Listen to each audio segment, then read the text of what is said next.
So, recently, YouTube has had some problems. I talked about it earlier in the stream. Actually, multiple times I talked about it earlier in the stream. But I found it interesting how so many right-wing channels in the last couple years have flown under the radar in regards to getting in trouble for breaking TOS. And I mean, like, really breaking TOS. Like, really, really breaking TOS. Doesn't it really feel like it's gotten a little bit looser for right-wing channels when it comes to TOS breaking? Like, for example, back in 2019, or maybe it might have been 2020, Stefan Molyneux was banned. Literally out of nowhere, he got banned. He just got banned, along with a whole swath of far-right channels that had been pushing, like, great replacement conspiracy shit. This was following the Christchurch shooting, where the shooter in question wrote a manifesto right before the shooting and posted it online, called The Great Replacement, where he wrote about how he was radicalized by, in some cases, those particular online figures. With that said, it's been a while since the Christchurch shooting. It's been a while since so much media attention has been on YouTube and their platforming of hate speech, which has meant that YouTube has been able to loosen the grip on actual applications of TOS. You have to understand, the largest political commentators on YouTube are all right-wing. Right now, that is more so the case than ever. All of the largest political commentators on YouTube are right-wing. If they banned the top 10 political commentators on YouTube, they would ban 10 right-wing channels. It would be like Tim Pool's second channel, Steven Crowder, Ben Shapiro, Brett Cooper. Like, it would be like down that list. Like, all massive right-wing figures, most of them billionaire funded, right? That said, YouTube's moderation is all automated. So you would think, well, YouTube isn't banning and unbanning people manually. They do it all with robots. So what effect would that have? Like, YouTube would have to, you know, like, what's going on? Like, it's all automated. They changed something in the system? Well, I think it's pretty clear that they did. So, I don't know if you've noticed it recently, but I've been retweeting a lot of YouTubers, and it's happened to me as well, a lot lately. But I have been retweeting a lot of YouTubers lately that are on the left who have been false striked for covering videos from popular large right-wing channels. It happened to Jesse Gender, responding to Matt Walsh. It's happened to Dylan Burns, responding to medical misinfo. It's happened to Demon Mama numerous times. It's happened to me numerous times. And it just recently happened to the Surfs, but with a demonetization on a video for its thumbnail. Its thumbnail simply contains Matt Walsh's face. Listen, I don't like the Surfs, and the Surfs doesn't like me, but this is bullshit. Getting demonetized for a thumbnail of someone's face who is a massive YouTuber? Come on. And I think it's pretty clear why YouTube demonetized the Surf's video for having a picture of Matt Walsh in it. Because if we actually look at Matt Walsh and what he says and does on YouTube, we can get a taste of what YouTube is platforming and endorsing, and why on another channel that isn't Matt Walsh's massive protected channel, they've no doubt given special privileges to, why the things Matt Walsh says might set off alarms. I actually risked getting my YouTube striked just for reacting to this Matt Walsh clip, which is completely up on YouTube, monetized, and with absolutely no strikes or anything like that on it. So I may get in trouble just for playing this clip. Matt Walsh will not get in trouble for saying it, though. So get ready. Dylan, So he's talking about a, I believe she's a trans woman named Dylan Mulvaney, I think.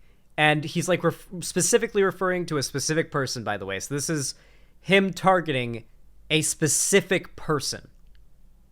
Dylan, if that is the most attractive you will ever look, then I don't even want to imagine what you'll look like when you're at your ugliest. You do not pass as an attractive woman or as a woman at all, even with 50 pounds of makeup and plastic surgery and clever lighting tricks. Even then, you still cannot escape what you really are and what you will always be. You have successfully shed whatever parts of you were masculine, perhaps, at least on the surface, nobody would ever describe you as masculine or manly, so you've got that going. But your femininity quotient has not increased at a rate commensurate with the loss of your masculinity.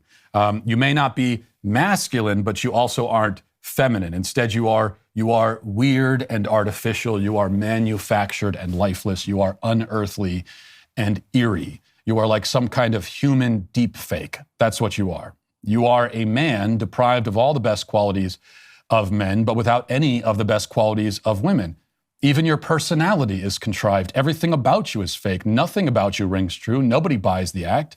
You'll never be accepted as a woman by anyone. Never by anyone. Even the people who pretend to accept you as a woman are only pretending because they're afraid of being lectured if they don't, or because they want to use you as a platform to virtue signal. But everyone who looks at you will see something pitiable and bizarre, something utterly unfeminine in every way. You will never be able to actually have the identity that you're trying to appropriate, nor will you ever be able to fully escape the identity that you're fleeing. The best you can hope for is some kind of limbo, the worst of all worlds. And yet, even in that limbo state, you will still be a man. Just not one that any of us can respect or take seriously. But other than that, champ, you're doing great. So this is pretty much a good look into... I'm sorry you had to watch this, by the way, but I think it was important to play all of it just to get across what Matt Walsh does regularly in his videos. He's also talked about how he wants to lower the age of consent. He doesn't believe that... he believes that 16-year-old girls or teenage girls younger than 16 are breedable. And he thinks that, once she's had her period, then she should be able to get married and have kids and all of that. He's very much talked about how he's against this leftist idea of adulthood being starting at 18. He thinks it should start younger, like it did back in the old days. He's a very traditional conservative in that way. By that, I mean a pedophile. And he regularly does this stuff on his show. This is, not unusual as far as the things that he says and does on his stream, on his videos every day. And not only that, this channel has millions of subscribers, and the videos themselves get millions of views. This is a massive channel, and YouTube knows of his existence, and he is a massive cash cow for them. This is not even close to the worst thing he's said or done, and he's not even the worst figure that YouTube platforms. I think it's very important to start raising a fucking ruckus up on YouTube about the fact that YouTube is not only platforming harassment. Even if this wasn't on the basis of being trans, if a YouTuber made a video calling out another YouTuber saying those things, just like some random cis woman, right? Calling her ugly and grim and just all those things, they would get banned from YouTube. That's still TOS against YouTube. It's TOS for harassment. It's TOS because it's hate speech. It's TOS on multiple levels. And the algorithm knows that. The algorithm knows that because, as I said before, the serfs literally got demonetized for having his face in their thumbnail. YouTube is actively punishing left-wing channels for covering him. Whether or not this is because they want to cover for him, and they're trying to prevent people from being able to criticize him, or if it's because they just want to hide the fact that he's there and make as much money off of him as possible before they inevitably have to ban him. They do not care, even if it's not popular and making money. This is Matt Walsh's old YouTube channel that's not monetized, featuring tons of vile bigotry. Link Matt Walsh's old racism on an old channel. Elementary school. Wanted to find... Oh yeah, this is when he does... This is when he calls Obama Elementary School, and just watch. Hey, I called Barack Obama Elementary School.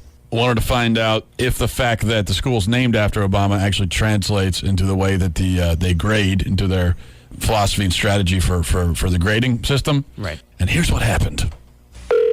Barack Obama Elementary. Y'all opened up on Monday. Yeah. And I've been waiting for a long time, waiting for a year or so until...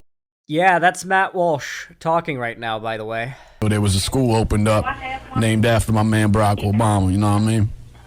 And I wanted to get my son enrolled in y'all's program over there, but I just have a few questions as far as the way that y'all handle the kids and so on with the grading system and whatnot. Okay, what's your address? My address is 2020 Smithfield. What is it? Smithfield. Misfield? Now, Smithfield. Smith? Smithfield. Smithfield. Smithfield. That's not in our boundary. That's not within y'all boundary? No. Yeah, but I can relocate if that's what it comes down to. Okay, well, then when you do that, you have to bring your proof of residency. Yeah, no, I can do that. I mean, before I even make decisions like that, I need to know what the school's all about. You know what I mean? Okay.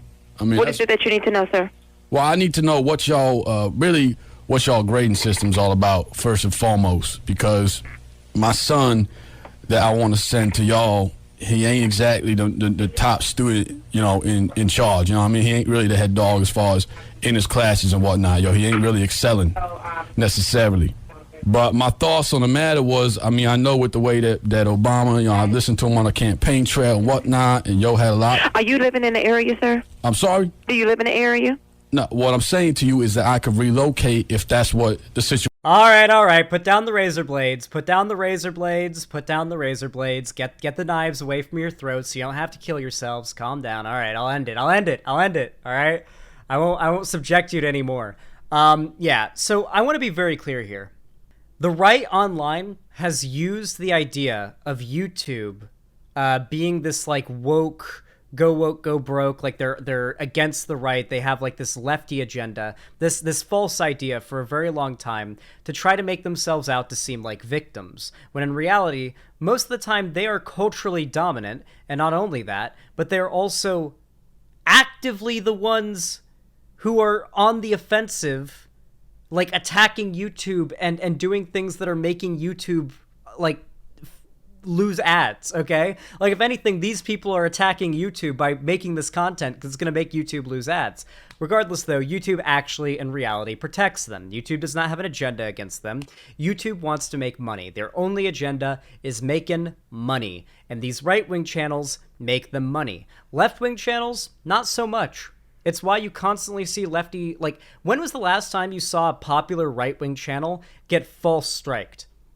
I'm not even asking about real strikes that stick and stick with them and YouTube actually took action. I mean, when was the last time you saw a right-wing popular YouTuber get hit with a false automated strike? I've never seen it happen. Not once. Not a popular, large right-wing channel. They don't get hit with those random false strikes that normal YouTubers get hit with every once in a while. Do you know why? It's because their channels don't get strikes. If they did get strikes, then they would get hit with them.